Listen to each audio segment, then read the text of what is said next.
Good day, I'm Ben Seymour of Kudzu Patch Productions. Got another instrument to show you today. This is one that came to me for repairs. Now, this is a Denise, Richard and Denise, let's see, I'll look on the inside there, and Dulcimer. These were made back in the 70s. There's probably an exact date in there somewhere. But, oh, there we go. Yeah, it's number 492 or something like that. Anyhow, but this is beautiful thing. It is done with hummingbirds and morning glories, wood inlaid into it, completely flat, not a marquetry kind of thing, and also all over the back, just absolutely glorious stuff, and beautiful little leaves, little morning glory leaves and morning glory flowers and hummingbirds and everything else on it.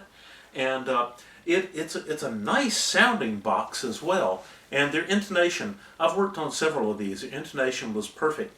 There was one thing on this one that I had no clue as to why they did this. There was inlay across the peg box here. But the inlay, the pegs are really close to the inlay. And the only way to get to it was to put a string down through the bottom and come up from the bottom and then try and wrap the string on there. And then there's absolutely no place to be able to clip the string, because it's way up inside there, as the tuners are closer to the top side than to the bottom side. So I'm not sure what they were thinking. Anyhow, trying to get the old strings off was kind of like, pulling teeth if you're not a dentist. It was really difficult.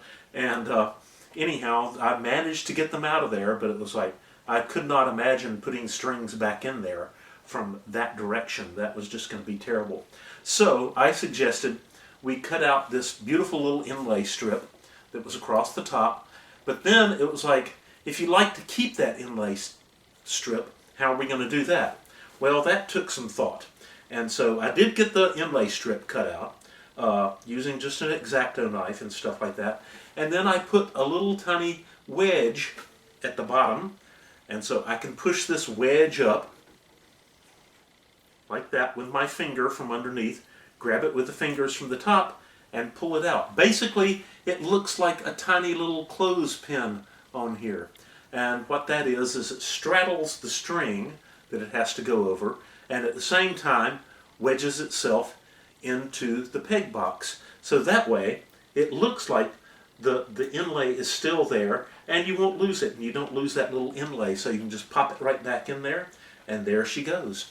And it's all back in place now. So anyhow, but here's the sound of this dulcimer. That was just a really strange thing. I've never seen that done before anywhere. I'd love, if they were still around, I'd love to ask them, it's like, why did you do that? Because it made not a whole lot of sense to me. I've sent it to several other luthier friends and stuff like that too to look at, and they go, well, it's very pretty, but why would they do that? It's like, I don't know either. But anyhow, thought I'd bring you a little tune here. And this is just some chords and stuff, and that's another thing I don't understand is chord melody playing. It's like, I've played chords ever since I started playing piano and guitar, and it's like usually there's a melody in there too, so it's like it's not something new to me. That's just kind of made sense. But so I'll play some chords here, and you might hear a melody in there or something like that. But this gives you an idea of what this sounds like. It's kind of a long scale. It's about a 28-inch scale, so probably would lend itself really, really well to noter playing as well. And it does not have a 6.5 fret. This one does not. Now, I've worked on some other Richard and Denise dulcimers that did have the 6.5 fret.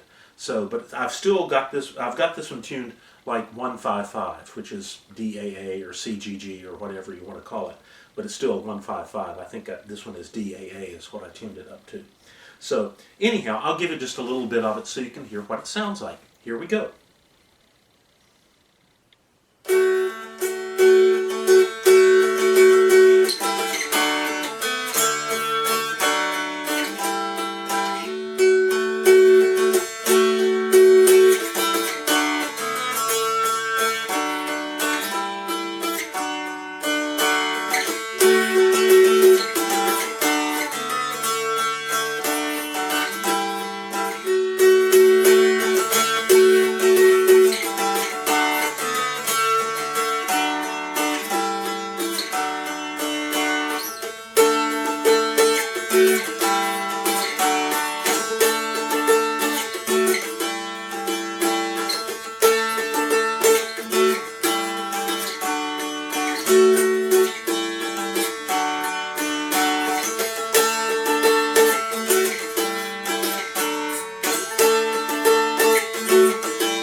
there you go. A little bit of the Richard and Denise Wilson Dulcimer.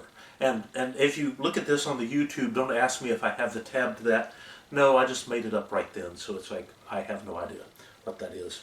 Probably won't remember it a couple of days from now. So anyhow, that's all. But I just wanted you to hear this and see what I did to it. It needed a lot of cleaning up and stuff like that. And it had been close to the beach, apparently. It had been down in Florida.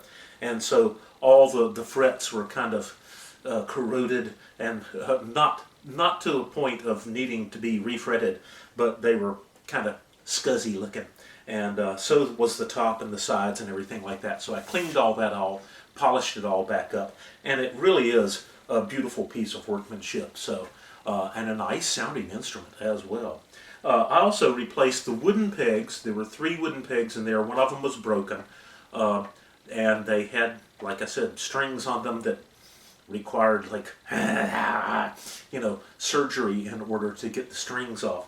And so when I put the tuners back on, according to the new owner's wishes, I put in some Whitner tuners. Those are the little pegs that look like violin tuners, so it kind of keeps that traditional look to it. But at the same time, they're geared on the inside, so that makes the tuning a whole lot easier. So anyhow, and took that little piece of inlay out. That was quite a trick, figuring out how to get that to go back in there after I'd taken it out. So, but got it figured out finally, so that was cool.